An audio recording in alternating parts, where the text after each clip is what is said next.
I want to get into this. So recently, Petrus mentioned Swimming South Africa chose, or they sent out like an official document basically announcing the Pan Pacs team for Pan Pacific Championships in 12 to 15 August. So essentially what this document said was you got to pay X amount by this time and whatever. The tour is completely self-funded. The part that I think boggles my mind the most, part of that document that said, okay, and athletes are responsible for staff costs to attend this meet. So in other words, first they're going to check out how many are actually going, and then those who are going are going to pay for the staff that would be appointed for that group to go. Yeah, and then the athletes who are going would then have to pay for the staff, their flights, their accommodation. Guys, why should athletes ever be like expected to pay for the staff to go? The staff should be paying them to go. Yeah, I would never as a coach want my athlete to pay for me to go. All right. That's it. All right, let's get Okay. this. Let's I get think the we're show. rolling. Lekker. We're going. Take two. Okay, welcome back, Dirku. I'll say controversial opinions podcast. Welcome back to the podcast, guys. I'll lock my English on class. Welcome back to the 10 podcast, seconds. guys. Today we got another good friend of mine, Petrus Truter, 200 IM national medalist or silver medalist at this year's SA Nationals. 204.11. Yeah, one of our country's best already swimmers, knows. guys. We got the man in the house. Hi everyone, it's good to be here. Thanks for having me. Right. Oh, so we got another bunch of controversial topics today. Oh, that's my specialty. Disclaimer, guys, like everything we say here, like these are all our opinions, so like, don't come and sue us or Take it come with a for us. pinch of salt. Yeah. These are all our opinions and like real life experiences that we're talking about. So No. yeah. And what we say here is what we genuinely think is for the greater good. It's not just because we Exactly. hate certain people or whatever the case may be. It is just Exactly. because we genuinely believe there are better ways to do certain things and better ways how we can improve the sport of swimming. And currently how things are being run, we just slightly disagree with. So we're gonna get deep here, guys. And of course we got coffee again. Again, Pause Coffee. Thank you very much. Mine's for already supplying done. the Coffee. mine's just, I just have the cup here. Mine's already empty, but Let's put it there for vibes. we Pause got Coffee, coffee. get yours we got today. coffee. Yeah, of course. Anyway, so yeah, Petrus, welcome. thank you. Good to have you here, sir. Yeah, it's So, lovely. if you don't mind, share a little bit of your like swimming journey with us. Like, what do you do? Where are you based? Like, yeah, Yeah, so how's life? I am from Stellenbosch. I swim. Well, I'm gonna give it a sneak peek, but I used to swim at at Lane Leader. Practically still part of the club, but haven't registered for the new season yet. But yeah, I swam for 16 years, and my tongue is a little bit slippy here. I don't know really what to say. But I specialize obviously in Weird. breaststroke and medley, 50, 100 and 200 breaststroke and 200 medley. I was very fortunate enough to be selected for the Pan Pacific Championships team. Unfortunately, I could not go, or I can't go because of financial not problems, but Guys, we're gonna get into that later, though. limitations. You guys will understand soon, but due to financial issues, I am unfortunately unable to go. Great opportunity to represent my country. I feel like that gives a rough base. So what more do you guys want me to not express? Not deliberate. What's the word? Elaborate. Elaborate on, yes. Okay, so one of the stuff I want to get into is like, how do you feel like the state of South African swimming at the moment? Look, Because I mean, we touched on it like briefly On Friday, on the one before, like podcast before. yeah. But like as a swimmer, as someone who's like a national medalist, basically one of the country's best swimmers, like what was your sort of experience or feel on what's happening at the moment? Look, so the problem that I have is growing up, and especially at the point that we are now in time, there is an incredibly a lot of talent in South African swimming. I think we definitely have so many good swimmers that are upcoming, and even those that are swimming and performing at the moment.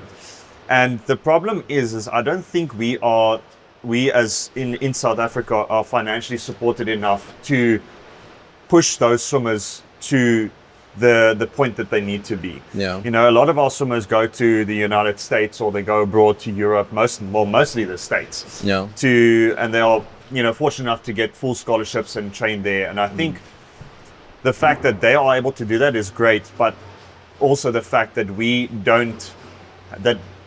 haven't made an effort to improve our coaching standards and our ways that we train. Yeah. And I think like I said, there's a lot of talent, and in South Africa at the moment, like if you look at our junior teams are quite strong at the moment. Yeah. The team that was selected for that I was selected now for Pan Pacs is also among the top swimmers. We have Commonwealth Games, we have a lot of really good swimmers, and most of them, if not all, most of them are actually swimmers that are training abroad at the moment. That already says something. You know, we touched on this last time, like swimming is actually like the strongest it's ever been, almost, from a South African point of view. No, 100%. Like the depth is way better than it used to be. I think our sprint swimming especially is looking phenomenal at the moment. If you look like at the 50s, we got people like swimming times that will final or make semis internationally on a 50. Yes. Yeah. And that's 100%. Something we haven't seen in the past. That's across the women, the men, breaststroke, backstroke. We're seeing two guys sub 25 at nationals on a 50 backstroke. I mean, that's phenomenal. Yeah, and also I do think that is also because the swimming world is now been exposed to, you know, we obviously see that Cam McAvoy recently broke the world record. You know, that record stood for, you know, since 2009, that's 17 years. And the way how he's shaped sprint training specifically. Sprint swimming is definitely changing. It's changed a lot, and I think that is also why a lot of our sprinters are performing so well, is because they've adapted their sets and the way that they train to that, you know, meaning sprinting is, a lot of it is based on power, and also the swimming part is also just based on technique. And if you look at Cam McAvoy, how he trains is he's incorporating more gym sessions that he is swimming, so improving his power, improving his strength. But when he is training, he's doing everything at the way he is racing. So he is literally training to race and training at a racing perspective. And I think that is what has shaped our sprinting to have evolved into that. So no one's doing 5K sessions anymore, guys. Let's be honest. If you're a sprinter, 100%. I don't think anyone sees the point in doing that anymore. No. So, but how many people are actually doing 1.3K a week like McAvoy? Yeah. I think there might be like a very low percentage of people actually training that way. Yeah. My personal opinion, I think that is a great way to train later on in your career. But I think when you're in your low 20s or a teenager, I think you still need slightly more mileage. I don't believe in long sessions or high volume sessions at all. But we average 2.5 to 3 kilometers a session, which is actually like half or even a third of what some other clubs, like of top clubs in our country or even abroad, might do for sessions. And we don't do doubles. And most of my swimmers, we swim 4 to 6 times a week. 90-minute sessions. I never do doubles as well. Yeah. But I remember he told me like this morning, last night. Last night, we spoke about it, He loves like doing, what did you say, like one double? So what I would prefer when I'm unfit and I would like to start getting back into the shape of things with swimming, I tend to, I would swim once a day for a week, just to get back into things, but that first day I'd swim twice. Because for me, in my experience, because I come very much from a distance background. I come from a very high volume of training type of background with my coach, Pierre Durabay, that took me under his wing when I started with him. And that swimming twice on that first day just gives me a better feel on the second day than it would have done if I just swam once, because it's like if you think about it, it's like the first session is just like an icebreaker. It's literally just like a feeling around and stuff. And then if you were to do that second session on the next day, you're then like you're still mixing around and trying to figure things out. Whilst if you get those, killing the two birds with one stone on the first day, you're setting yourself up for a better session and a better week on that second day and onwards. So that is how I like to train, is to have that. I like doing doubles just for the sake of how much better feel I can get with the water. See, that's like, I think it's a personal thing though. 100%. Like 100%. every person's different, and like, I'm sorry, but programs and training and clubs in general, it's not personalized enough, especially if you have all the 100% agreed. Student athletes, especially. Yeah. And people like wanting to, like, those borderline professional kind of level guys. Yes. I don't believe there's like clubs aren't personalized enough or individualizing swimmers 100%. enough. Yeah. And I get it's a business, like you got to run it as a business. Yeah. You also have families to feed and everything. It's a lot of admin as well. I think that's one of the things that is very hard, like from a coach's perspective, like to individualize a program. And I understand, like having 60 people in the pool at once, you can't personalize it. Like, I mean, 60 is very excessive for me. Let's say 15 to 20. Rocco's got 60 people in the pool at once at Tux. If not more. No joke, if not more. And then there's different levels of skills within that group already. Like you got a guy that's swimming on an international level, and then one at a senior national, one at a junior national, which is all like great levels of swimming. But like a junior national swimmer, as great as that may be, you won't be able to hang with the elite international swimmer. And then you get women, men, different strokes. It has to be different intervals, like where. But here's the thing: this swimmer is coming off like an injury or a week break. It's hard to like get everybody to run on the same interval. So I understand it in a way.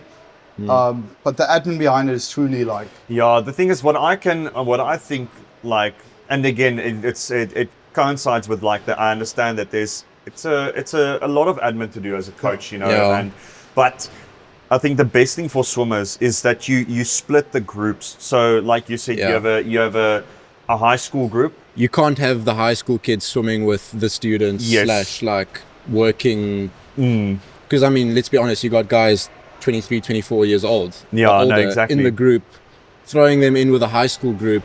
The maturity levels in sense. Itself is just so much different. Exactly. They got different needs. They like working the whole day during the day. They're looking after themselves essentially. Yeah. Like why? I don't see the point in a person like that having to jump in at 5:30 in the morning with a bunch of school kids doing like a flippin' 5K aerobic set. Yeah, not only that, for me, I think from what I've like seen throughout my career in swimming is what's very important is that I think you need to like us not only splitting the groups in terms of like age. I think it's more of splitting skill-based level. Absolutely. So you have a junior national group, then you have a senior national group, and then you have your international swimmers. So for the most part, I know I was always put in when there was enough people, we would be split in an international group.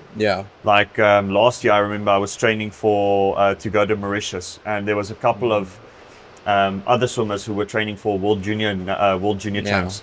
So I was put in that group, and I did their training program, and that genuinely helped me a lot. I mean, that's where I swam the most PBs. I mean, that's where I dropped a 23-1 of my 50 freestyle at Mauritius. And how big was that group as well? Yeah, it was 4 people. Yeah, exactly. So you get a lot more individualized attention. I think one of the problems we have here, like coming from a smaller district within South Africa, is we have multiple clubs using the same pools. And you only get like you only have access to a certain amount of lanes during a certain time of day as well. So then sometimes you get 4 lanes, but you're only allowed to use it from A to B. So how do you divide? Because everybody needs to swim at the end of the day. So it's harder to separate skill or to create multiple groups, which I would love to do. I'm all for it. But unfortunately, it's not always possible to do that. That's the thing. That I think that it's not a problem, but I think like so with my club at Lane Leader, they have a very big. It's a very diverse club, extremely Yeah. diverse. You have, It's one of the biggest clubs in the country at the moment. Yeah, the thing is, like, if you look at Tux is predominantly high school. I'd say beginning of high school and students. They're splitting the groups though. But like if you think that, but like Yeah. Tux it's the age groups. The youngest is most likely, I'd say, grade probably 12 or 13 Yeah. that they have, and then it stretches to student age groups. Yeah. With Lane Leader, they have a diverse group from the age of 2 to 3 Yeah. to people that are 50, 60, 70 years Yeah. old. So they have they call it a super intermediate group, which is your learn to swim, your learn to stroke and stuff. That is like your age groups between the age of 3 and the age of 7. Then you have your juniors, that is like levels, type of level. Yeah. Then you have your youth, which is between levels and junior nationals. Then you have your senior youth, which is junior national, senior national level, but high school related. Yeah. And then you have your senior group, and then obviously senior lead, and then you have your multi squad that trains on a different time anyway. Yeah. But that's your people That's a lot of groups. So that's what I mean with Lane Leader is an incredibly diverse club in that sense. Yeah. And that's what makes it difficult to split the senior group even more. The only thing that they can possibly do is split your international level type of athletes. Yeah. So and so I understand from that point of view that it's hard to do that because they're already so diverse. Yeah. But it's that is the only way how you're gonna help people improve is when you like just break it up, and individualize it in those certain groups. Oh yeah, No, for sure. Like I completely agree with you. I definitely try my best to do that. I would give different sets of intervals, different strokes for certain sets. So I would always look at I have a chat with all of my swimmers individually, and then I know, okay, we're focusing on this event specific for this training block or for this upcoming season. So if we do race pace, then I make sure they do that stroke for race pace. I give them specific intervals, specific targets that they must hit, and I would write it on a board so they know exactly what they must be going. So I try my best to individualize. So it's not like everybody's doing freestyle today or everybody's doing IM. When I have IM sets once or twice a week, half of the pool doesn't train IM. No. Because they're specializing. Like the older kids that's getting closer to being student athletes, they're already specializing. I have a swimmer that only does 50 and 100 freestyle. Yeah. What is the benefit at 18 years old to train IM? Yeah. No, I agree with that as well. Like I think also in my experience, I think IM is a very good fitness based builder. Like if 100%. you're unfit, you make the kids swim IM because it brings your fitness It's great for your feel of the water as well. Because you're also training the 4 different strokes at the same time. It makes you stronger. Yeah. I always, in my opinion, if I have a swimmer that's really struggling to drop time in a certain event, I take them away from that event, sometimes even for months. Then I make them only train a different stroke. Yes. Yeah. Just to get a different form of stimulation to 100%. Yeah. to almost like take a break, but from your main stroke. It's less pressure, but you're still in the water, you're still actively training, so you don't lose as much fuel. Yeah. And then when we eventually switch back to your main stroke, you've gained so much more, almost like skill or All of a sudden, a different feel. All of a sudden it feels different. perspective. Yeah. Yes. 100%. Yeah. And then it's easier to progress from there onwards. If I can tell you a funny story about my prep leading into nationals and how I ended up swimming the 200 medleys, like how that ended up being such an incredible performance, is what's funny is he's actually a breaststroker, guys. Yeah, most of the swimmers already knew this, but I did not train a single drop of medley in prep for nationals like last year. This year, sorry. So I was training the whole season. I was training breaststroke, 50 and 100 orientated breaststroke. Yeah. And when the taper came, because I did so much breaststroke, I decided to like the second week I cut out all breaststroke to like rest your body for it. No. And then in that time I did, fly back and freestyle. I did like no breaststroke movement, not even like a kick or anything. Like No. And all of a sudden, like as soon as that week hit, the only event that I had in my mind was the 200 iron. Like I mentally switched over to focusing on that. And even because it felt the best, or like the thing is, because I think I just had a very good feeling about it. Like because I came from a very good performance in Malmesbury in Western Cape Champs. Again, I didn't train a single drop of I saw earlier this morning, I went back to look on your times, and I saw like all your breaststroke times, for instance, at Malmesbury was like off of what I would say is your best performances. It was by definition, yes. It was horrific.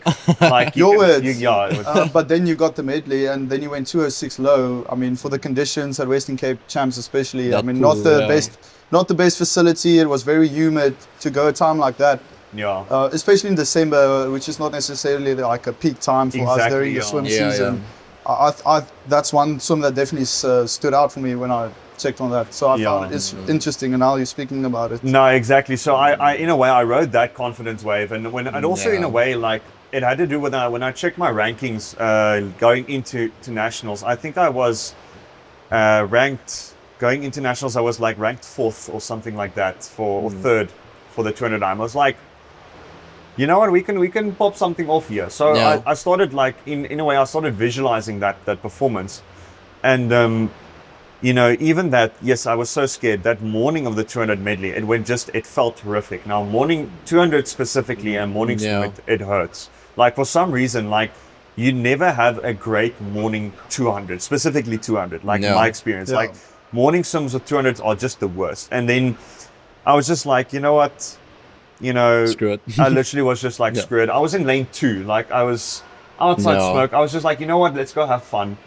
And, I just swam my heart out for that. And then, I touched second, and I was like, oh, wow, that is, that's a 2-second drop from December, in 3 months. So, that was a really big, incredidill performance for me. And also the one thing that was before I decided to retire, I thought like, you know what, maybe we should actually just give the 200 medley a go for once. Forget about the breaststroke. Breaststroke is good for the medley. And why don't we just focus on training 200 medley for once? And then obviously I decided to retire because it was just the best for my mental health, and also just for the future that I'm going to lead now with graduating in a couple of months and starting to work, providing for myself. And it doesn't take away the position that I might possibly come back, but for now I just had to find myself taking a step back. But now even like I've been thinking like, how can you efficiently train for the 200 medley? And like even if you can, I believe you can still do it without training doubles and stuff, even though doubles is a thing for me. Like I like doing doubles, but I thought about like, I thought about the base of what do you need for a 200 medley. You need endurance. So there's going to be a couple of sessions a week, like 2 of them, where you're going to have to do some endurance, some not some nasty stuff. And then you got to do some threshold because you got to have a good threshold base. And then, and I was like, but you can fit that easily in 6 sessions a week. Like how would you approach that? Oh, for sure. Like you said, I think if you got like a good aerobic session, and I would do 2 aerobic sessions. If your focus or your aim is IM specifically, I would set 1 session out for like your worst stroke. So you can work on your worst stroke. 100%. And then like one or 2 aerobic sessions, and then you can do like a threshold or a race-based session. Get used to the pace that you'll actually be racing at. So you're doing IM for 6 sessions a week, but you're doing it like it's different every day. You're breaking it down. So that way it's like a checklist for me. I have no opinion on IM swimming. I'm a terrible IM swimmer. I don't know how to train for it, so I'll leave that to you also guys. I think it's exciting. I think that's part of why you had this exceptional performance at seniors is because it was something new.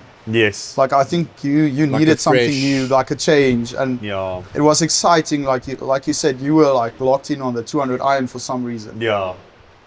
And if something is exciting, I mean, if you train the same thing over and over again and you go, You're gonna get bored. 28 450 breaststroke for 4 years, 3 years straight. Yeah, And literally. you just can't dip under that barrier. And then you go like at a random gala in December, you swim this amazing 200 IM. You start wondering, and it's like subconsciously like That would at the mess back with of your my head. brain, yeah. Yeah, and then it makes perfectly sense what you said. Like the taper when you started doing IM and the way you were thinking for your approach into nationals. Yeah, probably the best decision I could have made. Like honestly, I'm so like happy it turned out that way. Yeah. I think you're gonna have an itch like in a couple of months for that 200 IM. Maybe that's the thing is like I still want to, like I said, a lot of people when I tell them I'm like retired and stuff, the first thing they tell me is like, even Monique's dad, he said to me like, don't stop training, like in a sense like exercising. Can we share the fact that you retired on the podcast though?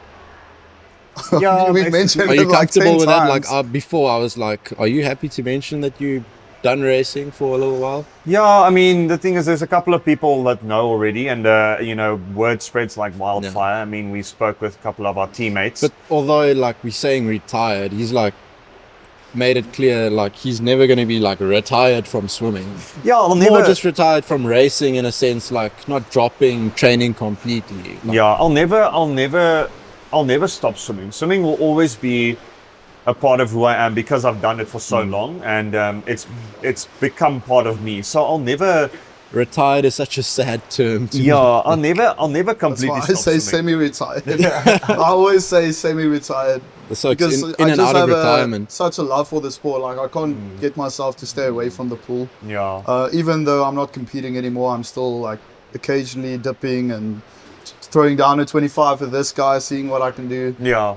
But yeah, I think we see a lot of athletes like retiring these days, and even like Florian Manadu is a great example. Yeah. I think after 2016 Rio, he got silver with like 1/100th, and he retired for a brief period, and then he medaled at the following Olympics and the Olympics after that. Yeah. I think that's such a great story. And even Anthony Irvin, he won in 2000. No, we mentioned And that in the podcast he- before again as in well. 2016. In 2016, at 35 years old, I mean, what an incredible story. And he also struggled with mental health and took a break from swimming for, I don't know the exact period of time. And he came back and delivered these exceptional performances. Yeah. And you can go on and on and on. I think there's a lot of examples out there. But I I think we got 3 members of our medley relay for Masters in like 10 years sitting right here. 100%. Masters World yeah. Championship. Relay. Yeah. Masters World's relay. Breaststroke, think, freestyle, bro, backstroke. No ways. We need a backstroker. We need a backstroker. I'll be the butterfly. You can send your application in the. He'll put his email down below in the description. That we you need can like send your application. We need a backstroker. We need a backstroker. You guys got 10 years. Like, send us a backstroker. Yeah, I mean, that's possibly maybe a world record even. Dude, that would be so cool. Maybe by then we'd actually get paid for doing stuff there like that. Okay, this is where I want to get into this. Insert next topic. Here's where the big controversy come in. I want to get into this. So recently, Petrus mentioned Swimming South Africa chose, or they sent out like an official document, basically announcing the Pan Pacs team for Pan Pacific Championships in August. August. Yeah. 12 to 15 August. In August. So essentially what this document said was you got to pay X amount by this time and whatever. The tour is completely self-funded, and the part that I think boggles my mind the most is there was like a part of that document that said, okay, and athletes are responsible for staff costs to attend this meet. Guys, you literally getting chosen to represent your country at like one of the biggest events, I'd say, of the year. It is. Yeah, it's a very big global. The Pan Pacific Championships is a very big global event. I mean, it's and now you got to pay for yourself to get every there. 4 years. I mean, Firstly, you just got to like pay Commonwealth. everything. Yeah, you got to pay everything for yourself to get there. Flights, visas, everything. That's on you. And then if you want a coach there or anyone to support you, that's on you as well. And you know what's like the saddest part for me, man, is when you actually achieve like these incredible things. Who's the first like people to take credit is your country. Like Swimming South Africa, you'll see it all over their social media pages. But they don't want to fund you. They don't want to essentially help you on your journey there. But they're so quick to post all the swimmers' results on their social media pages. And Exactly. Like, I mean, you're doing wonders for our country. You're putting our name out there. You're like such a great representation for our country, and like showing like, yes, we can do it in Africa, guys. Yeah. But we don't have Dude, I feel the like financial backing that we truly need. And it's not only with swimming. It's like a lot of different sports. It's almost if your sport does not involve a bowl, you're screwed. No, but he's not lying. You know, if you think about all the big, you know, funded sports in South Africa. Dude, to me, this is like telling Siya Kolisi, okay, you're more than welcome to go play in the World Cup. But firstly, you got to pay for yourself to get there, and you got to pay for Rassie to be there as well. Imagine the outrage of this country if they find out the Springboks aren't being paid to compete at a World Cup. Yeah, no, that would be... Or just, think like of an what would international happen. test match. Like, yeah, but who cares about swimming? I mean... Guys, this is literally... Swimming is it's the most decorated sport, like, in South Africa's Olympic history. Yeah, but... Swimming's got the most medals. Like, for Commonwealth, for the Olympic Games, swimming is the most decorative sport, like Gustav mentioned, in South African history. It's the most medals at the Olympics, the most medals at Commonwealth, all come from, even at a World Championship stage, all come from swimming. Yeah, and the thing is, the one thing that I've thought about a lot is I particularly don't really have a problem with rugby as a sport itself and the Springboks, because I think I have a big level of respect for the Springboks, because they literally through thick and thin still proved like how worthy they are as an opponent, and I think we can take that with pride as South Africans and stuff. And you know, they have 4 World Cups in the bag, and that is incredible. And the thing that I have a problem with is just why can't the funding just also be a little bit more dispersed towards other sports that are doing just as well, or if not better. You mentioned, as a country, do you want to be known for one sport only? That's my argument. Yeah. Or do you want to have like versatility and like, South Africa has swimming, we have great performances in athletics and rugby, everything, you know. I feel like obviously the thing with rugby, it brings our nation together, and I understand it's like such a big part of our culture. Yeah. And there's no problem with that. I mean, we watched the Rugby World Cup at a gala one year together. I mean, you mentioned like the Springboks winning a World Cup through thick and thin, whatever, going through everything that they did. But why shouldn't we think of Tatiana, Peter, and Chad training at home, like in a home pool with not the best facilities in the world? They don't have access to the best doctors, the best physios, the best nutrition, all of this and that. Like, if we go to a World Champs for swimming, that's entirely self-funded. Yeah. Also, when they release the newsletter or send out the information about the selected teams, we in April found out on 2 weeks' notice that one of my swimmers will be competing at Senior African Championships. 2 weeks' notice, you got to put down X amount of money, and guys, it's a lot. And then if a parent or the coach wants to go with, the coach has to apply for accreditation if you're not selected on the coaching staff, which is like honestly very hard as a coach, especially a young coach. You'll almost certainly won't be selected on the coaching staff. Then you got to apply for your own accreditation that needs to be approved, and then you need to self-fund it yourself to go. I mean, you walk a journey with your athletes or your swimmer, and then when they achieve these great heights, they have to essentially go alone because of short notice and these massive amount of funds, and we don't get the financial backing. But I think that's one of the other problems. Like we find out, not with PAMPAC specifically now, but for instance with the Senior African Games, 2 weeks. Yeah. We found out mid-April. It was 2 weeks before you fly. 2 weeks before you fly, then how are you supposed to get a visa? Yeah, like in time. Like there's so many obstacles in South Africa. And I don't know about the other sports. And they're not saying, okay, we'll sort the visa for you. Yeah. Oh no. And you going there and sorting that out yourself. Let us just make this abundantly clear again.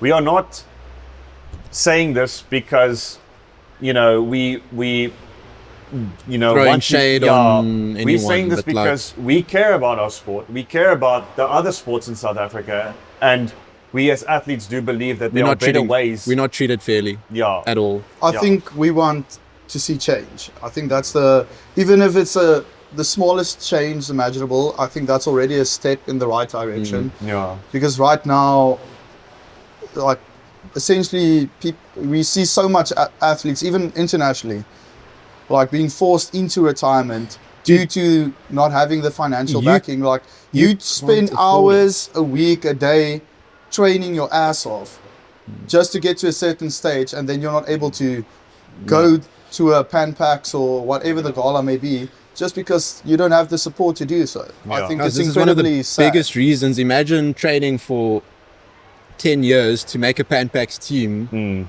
and then you can't afford to go because you got to pay like 80,000, like 80 grand. Yeah, I mean, to if we go. talk about the specifics now about that team selection, on the selection criteria. Petrus's name is on that document. Yeah, so Like, he's chosen on the Pan Pacs team to go to Los Angeles. yeah, so on the selection criteria, it is said that the cost would be more or less around 55,000 rand, which is, when I saw that, I was like, that is actually, for what it's worth, it's a good price, And guys, just to be clear, this is like info that we're allowed to share. This document is sent out to It's through been all the clubs across emailed South publicly. Africa. This isn't like this a. is on Swimming South Africa's website, so Yeah. you can even go check the selection This criteria isn't yourself. this like it's not a Like, secret. The amount is literally on the document for anyone. This to isn't a see. secret for anyone wondering. So when I saw that amount, I was like, this is actually a decent price, because if you think about flights towards Los Angeles, Dude, that stuff like, is normally extremely close expensive. to 30 grand probably. Exactly, and not only that,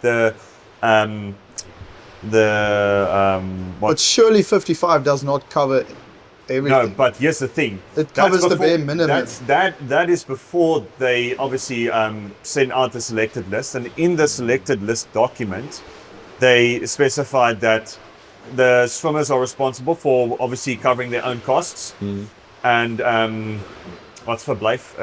Accommodation. Yeah.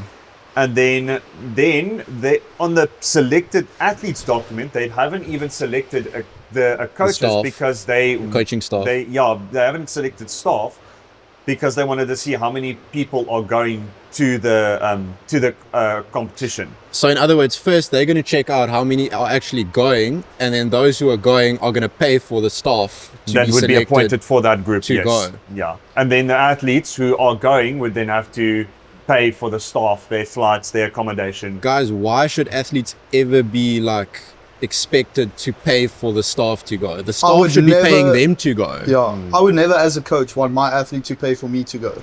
Yeah. Like, So yeah, it's unfortunate to see that athletes need to be the athletes are put into position. I understand there are some arguments made. A lot of people would make the argument that actually no, you know what? No, I think if you think about USA swimming, Yeah. Hungary swimming, all the other international countries and stuff, Yeah.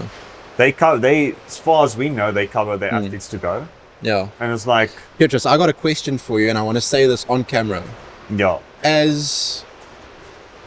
As a national silver medalist, like second fastest 200 medley swimmer in the country, how much did you get paid to win that medal at nationals? To be the second fastest 200 IM in the country?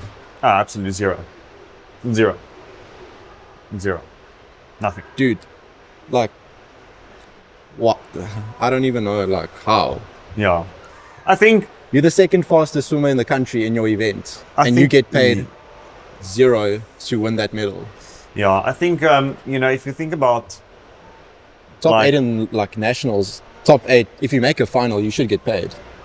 I believe I think 100%. And I think that should even be done at a Grand Prix. Yeah, I think, in the past they did have prize money for Grand Prix. yes, but I also remember that.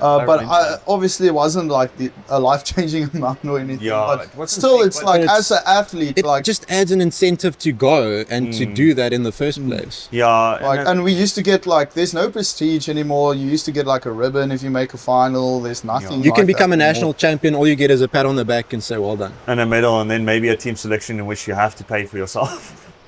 And guys, in my opinion, swimming is the hardest sport alive. Like, The thing is, I think All due because it's respect- not just swimming. All due respect to other sports, but I We got agree. the amount of training you put in the gym, the swimming, the nutrition, like, and the amount of hours as well. Like all It's of not those just you. things combined. I Like, think- and the planning.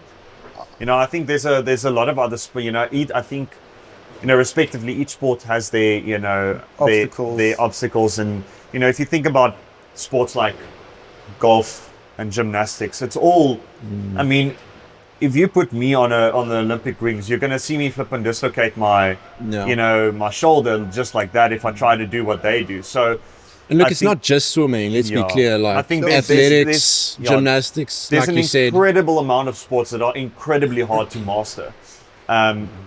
But the other topic that speaking of funding, and I think you actually put this on as a topic, Yeah. as the IOC. about the IOC. So Let's get into that. Yeah, that's the International Olympic Committee. the president of the president of the international committee said, Kirsty Coventry from Zimbabwe. she's from Zimbabwe. She said that she doesn't think that athletes should be paid, and she said also further in that interview, the interviewer asked her like, why is that? Why shouldn't athletes be paid? And then she said, and this is her words, that the amount of effort that the IOC does to prepare the venues, Create and the experience. that is like the payment to go. And then that made me think, That's bullshit. if you just think about it on a work sense, you are given a task by your company you say you are given 4 years to pitch this idea to another at a specific place. Your company says To create this presentation. yes, you are given 4 years. This is your job. You need to work at this as hard as you can, because we as a company need to have this great performance. Yeah. And you prep your 4 years, you work your butt off, and you get to that point, and then only for you to say that your payment is the fact that you were able to fly to this To go part of there the in world, the first place. Yeah. to go experience that part of the country. Like, how ludicrous is that? Like, if you think of if something were to happen in the working world like that, you'd think you'd absolutely be insane. Absolutely not worth it to do Like, it. that's I've like, why would I work 4 years if I don't get a massive fat ass bonus at the end of it? Like, that's the comparison Agreed. that I see it as. completely agree with you. And then she released a new statement after all the controversy online. Yeah. And I read that, and I mean, it was almost like it was even worse. Like, she basically stood on what she said, but tried to spin it as if she wants the athletes to get more support, like in their journey to get there. Yeah. But when they get there, You don't get anything for it, nothing. Joe. No, that is absolutely ridiculous. 100% agreed. Like, we need, like we spoke about the financial situation. Like, And I think it's so hard, like all the traveling and even the equipment we use in training. Our tech suits. It's And incredibly I think expensive. people are talking about like swimming financials now more than ever. Yeah. Like after this whole thing. And the thing is like, I think a lot of people also, it's unfortunately, like, swimming is not the only sport that's affected by this. Yeah. There was a post by a great someone from Great Britain. He's Olympic gold, I think, triple jump or long jump, gold medalist. He won Olympic gold at London, and he said in his post. And don't take my word, quote unquote, for it. This is just from what I remember from what I read, is that he got, he got zero funding for like getting there, and the only thing that he could have made work is when he said when he only got money back. He never, like, it's not like profit he ever made. Like, he spent money to prepare himself, and then he won at this World Championship event, which gained him all the money back that he spent. So in essence, Basically, you can say you spent $2 million to get to Olympics, and then you just get the $2 million back. So you still get paid at like zero. Yeah, this is just like a benchmark. 200. Let's rather say like $2,000 maybe. Yeah, but the point being, it's like you spend the money only just to get the money back. You don't get more money back. Exactly. So, and I was like, that is just And have you guys read the comment Cameron McAvoy made on social That's media? also what I wanted to find get that into. extremely interesting because There were like I would comments never from, have known if it weren't for that comment. There were comments from Cam McAvoy. Carl Chalmers also got into it. And not Matt only Richards, swimmers, guys. I mean, other Olympic Olympians medalists and across Olympians various sports. weighing in on I this. actually think you should read the comment that he made. I find it so interesting. Yeah, like let's get into it. like the exact So let me just pull it up here. quote. Okay, so guys, this is what Cam McAvoy replied to Olympic champion. this recent world record holder, fastest swimmer ever. Broke a in record that history. stood 17 years, as we touched on previously, man. Okay, so this is what he said. If every athlete who competes at the Olympics is paid $10,000 as an appearance fee, and every gold, silver, bronze earns 100K, 60K, and 25K, including individuals on teams, then that would be around $180 million, which is only 1.5% of the quadrennial revenue. And that's 12 billion that the IOC generates. And another thing that I'm thinking of, And then he said, for reference, the NBA has 50-50. a 50% revenue share with the players. So you can have prize money and pay all the athletes to help those who aren't the absolute top and still be extremely comfortable with your boatloads of revenue. so essentially the people sitting at a desk that's exactly what he are said. earning more than the people actually training and representing the country. Yeah. Exactly. Even I feel as a country, like let's say your country doesn't have the funds, which I find, anyways. I agree with you. Guys, Let's not go there. But let's say they don't have the money. Isn't it the country's responsibility to we got Petrus as an example. I mean, this is a superstar. Yeah. He's representing our flag. Why can't Swimming South Africa find him sponsorships? They have almost, they have the name, or I feel Dude, better contacts, or why can't they almost advertise you and and it's not like our seek swimmers aren't, sponsorships? Why do you as an athlete need to go out and and it's not seek like our sponsorship? swimmers aren't producing medals. Yeah, because we the got thing, world champions, we got as we mentioned earlier, the most decorated Oh. sport in South Africa is swimming. You got rugby, but it's not compared to, at least Olympic from an sports. individual sport standpoint. at the Olympics. No other sport has won more medals for South Africa Yeah. than swimming Exactly. in Olympic history. This is all That's, time. like I said, same for Commonwealth, same for Worlds. Chad Leclos, second most decorated Commonwealth athlete in history. Across all sports, any country, second most decorated. Yeah. And I think he's 2 medals off from being the most decorated. I mean, that's a statement.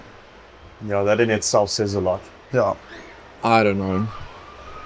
Yeah, and again, guys, we're just trying to They're trying to make sense. ignite a conversation. All we you know. want, We just- yeah. We want to create a discussion. We're not saying that we're right. The more people we're I think definitely we saying, get talking about it, the better. Yeah.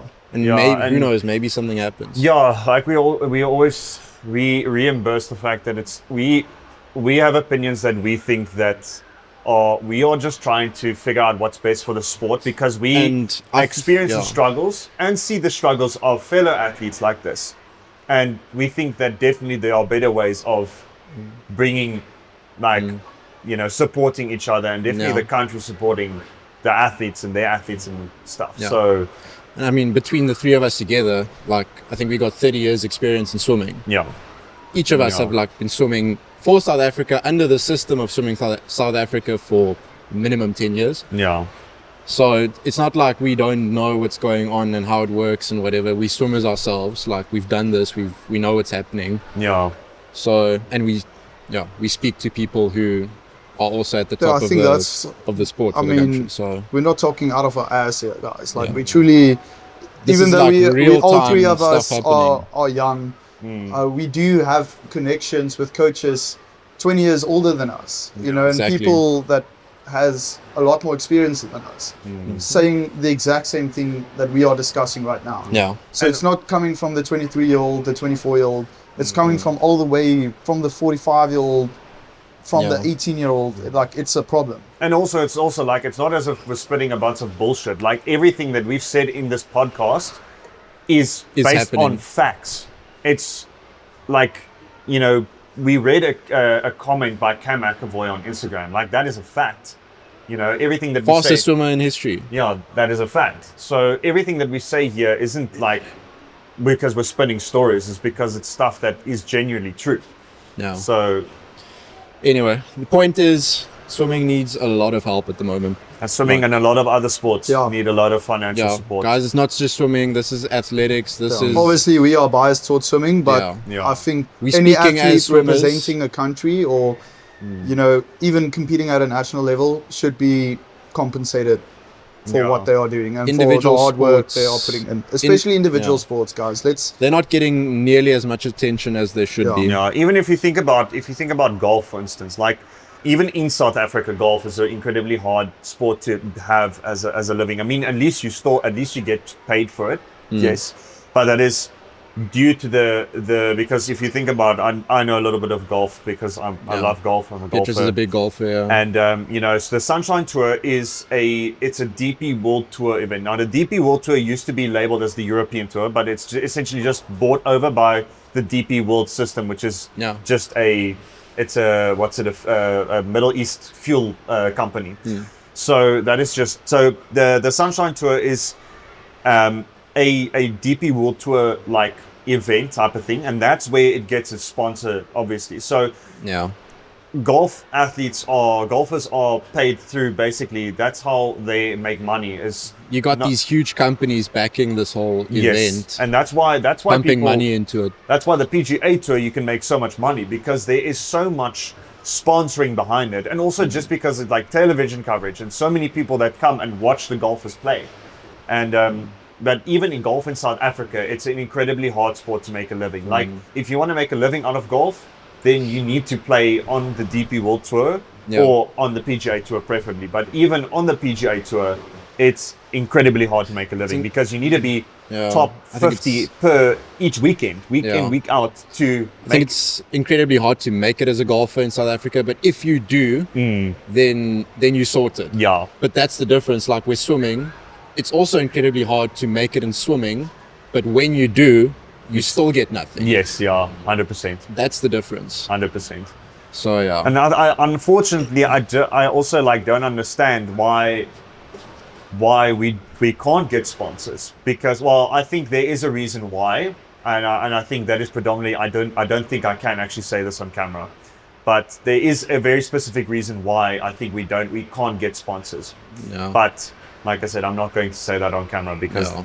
that You're not is even very- allowed to like wear your sponsor while you're walking out at a big event. Yeah. Like you're not even like, you got to like be dressed appropriately when you're walking out to race. You can't have, say, this t-shirt or whatever on Yeah. with this big brand who you're representing even. Yeah. I mean, you can't even put your sponsor on your This tech is a suit or rule. This is nothing. like a World Aquatics rule. Yeah.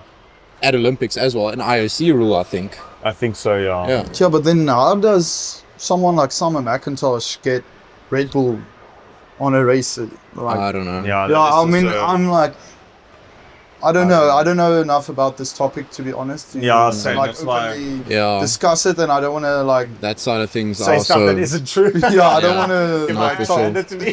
Yeah. like, and that one guy in the comment section is going to be tuning us. Yeah, Exactly. what the hell is this guy saying? But yeah, I mean, surely you can wear your sponsorship in some way or form. Because if Summer McIntosh can like have Red Bull on her tech suit, No, for sure. and she's not the only one. She's just the only one that I can think of, like on Who's the top doing of my it. head. Yeah. You know, and if you think about like all the American athletes, you know, they literally like their team when they get selected for world champs, their kit is literally like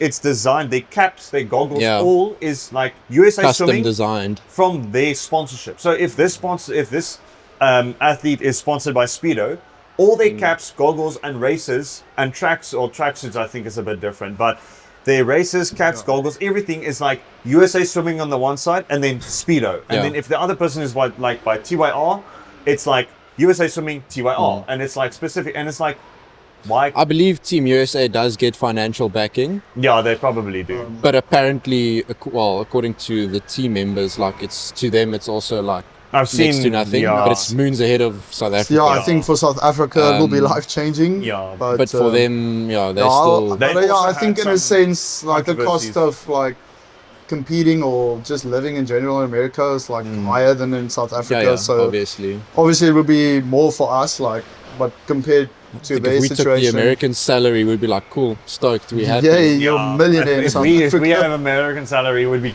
chilling. Yeah. Yeah. But anyway, We'd be Team sitting USA in- still not in happy with Clifton. this. Oh man.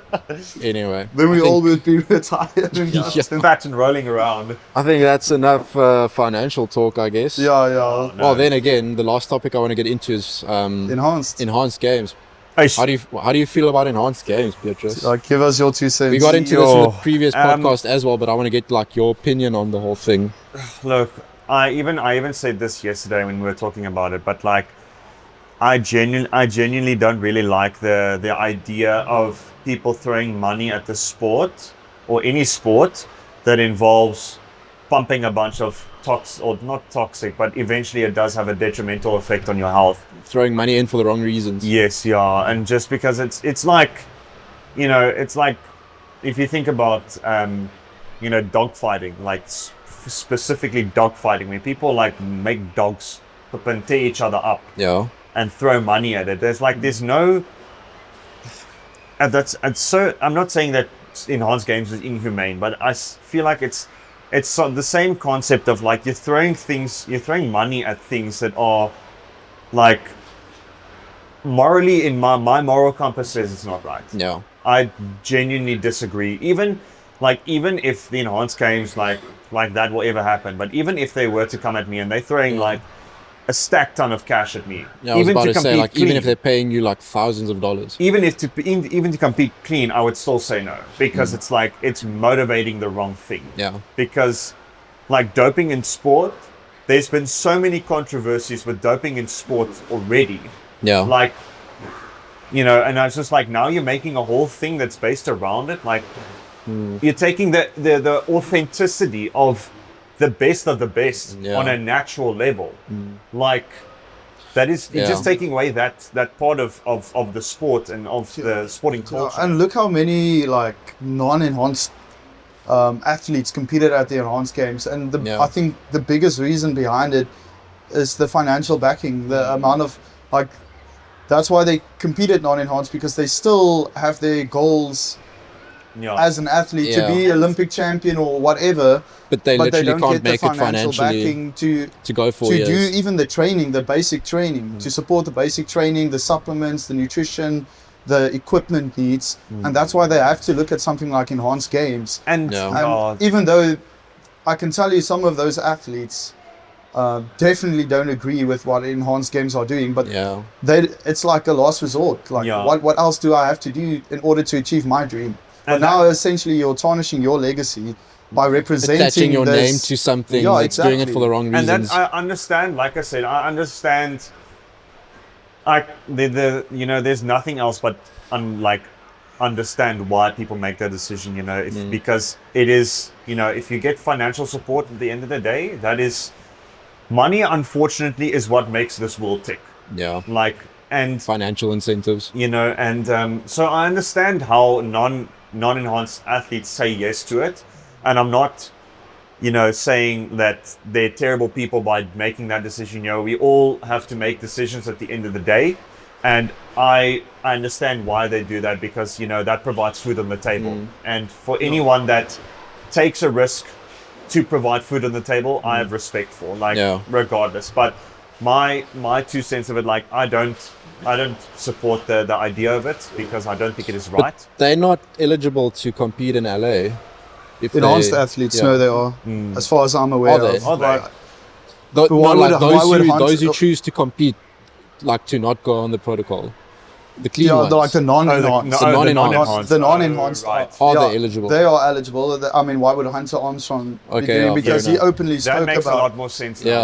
Yeah. He openly spoke about... why he's doing it. Why he's doing it non-enhanced.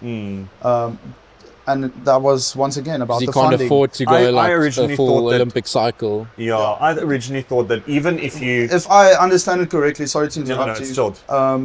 I think World Aquatics actually had USADA or an anti-doping agency. WADA, at the enhanced games to ensure that the people that are competing non-enhanced Are getting I tested, think like, Hunter the whole Armstrong time. said he was like tested 13 times Oh my word. at the enhanced games. Yeah. Just to make sure that he's actually not taking any banned substances. Yeah. That makes sense now, because I originally thought that the IOC or the World Aquatics made a statement of that even if you keep compete non-enhanced, you know, Yeah. because like even if you compete non-enhanced at this, you know, still supporting the idea of enhanced games.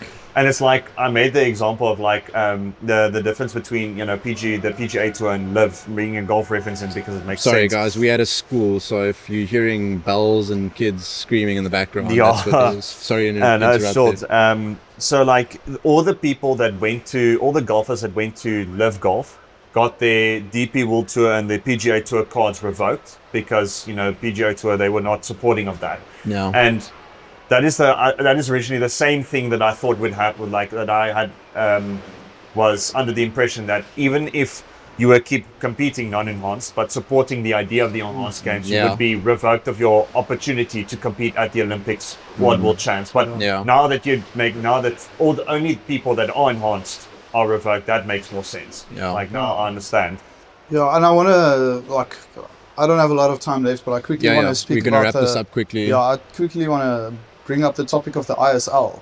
Oh, yes, we yeah. spoke about that. I think what they did in the past was incredible. I mean, they were actually looking at ways, you know, to support athletes. I think it would have worked if it's they a did swim it just a league. little bit differently though. Yeah. But, 100%, yeah, I agree. I don't know how much, or I don't want to speak out of my ass again, but I think the ISL will continue this year again, like after like a 3-year. There's talk of it coming back. Yeah, essentially that's what I want to say. It's a rumor. Yeah, Nothing confirmed I think yet. they've made like a post, but like you can only like speculate.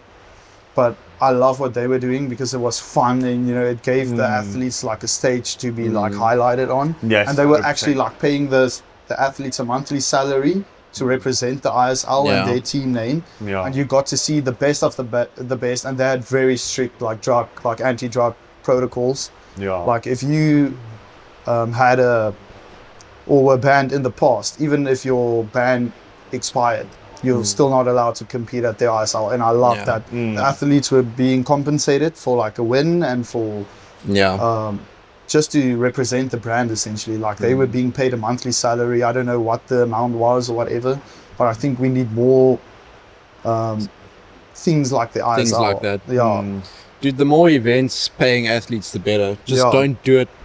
And Don't market it the way World Enhance is Aquatics doing was it, the against reason the behind it. ISL. They didn't want to recognize anything the ISL did as Yeah. a world record. Luckily, that changed. Once It again, it I'm not threatened sure. the whole thing that World Aquatics was doing. Yeah, with the World Cups and things like that. and Yeah. they had like this brief stint of the FINA Championship Series, which I actually loved. I loved that. But yeah, we need more of that. I love the World Cup Series. I mean, that's another way to earn money. Yeah.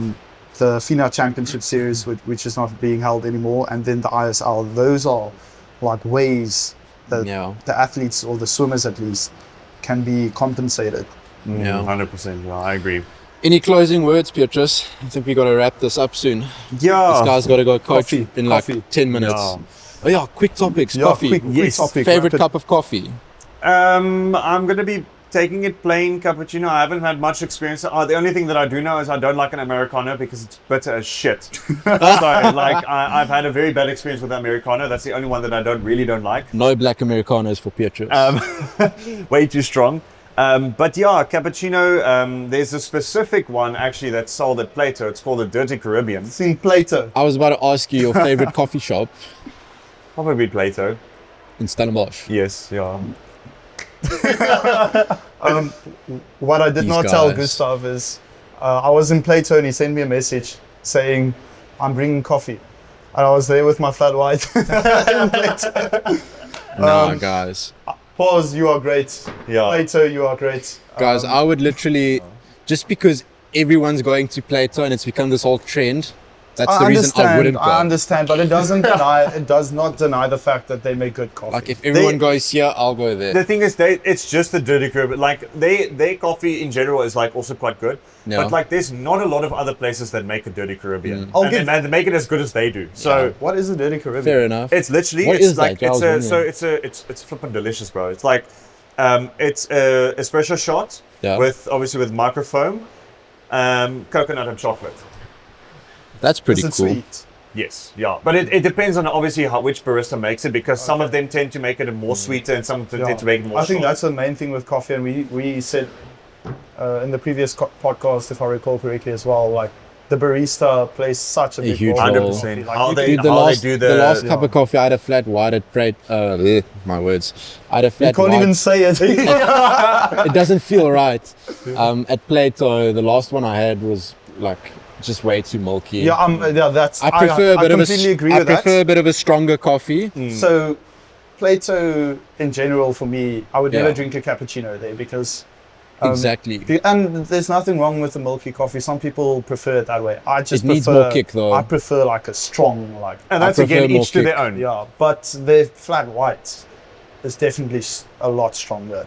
But I think most places make their cappuccino or like a single shot espresso. Yeah. So maybe if you ask for a double I had shot a flat espresso, white at Yeah, Plato and it was but then you still pay like an milky, extra 11 dude. rand for a special shot. Nah. yeah, but good coffee comes with the price. Yeah, no, valid True. though. That valid. True. Cool, Yeah. guys. I'm happy with that. Any closing words? Yeah, thanks for having me again. It was Yeah. lovely to be able It's to fun, dude. come and talk and give my opinion and stuff. Second podcast. Yes, yeah. I'm being Second pleased one to of be much back. Close more up to in a come. good way. Yeah. Speaking of financials, I think this guy should actually pay me for being on 2 Representation podcasts fee. in a row. I got paid with a coffee, so I'm good. Appearance Oh yeah, fee, okay, sorry. fair enough. I also got a free coffee out of Dude, it. So they get paid with coffee, so I'll take it. I'll take that. That's also like, you know, in the Bible days. anyone who when- comes on my podcast Yeah, and is today getting we even coffee. got a shortbread biscuit. So maybe next week we get freaking snacks and everything. Yeah, Yeah, next week we get a whole platter over here. it's gonna be cool, dude. Cool, guys. Oh, cool. Thank you so much. Gustav. We'll see you Thanks. guys on the next one. And see you.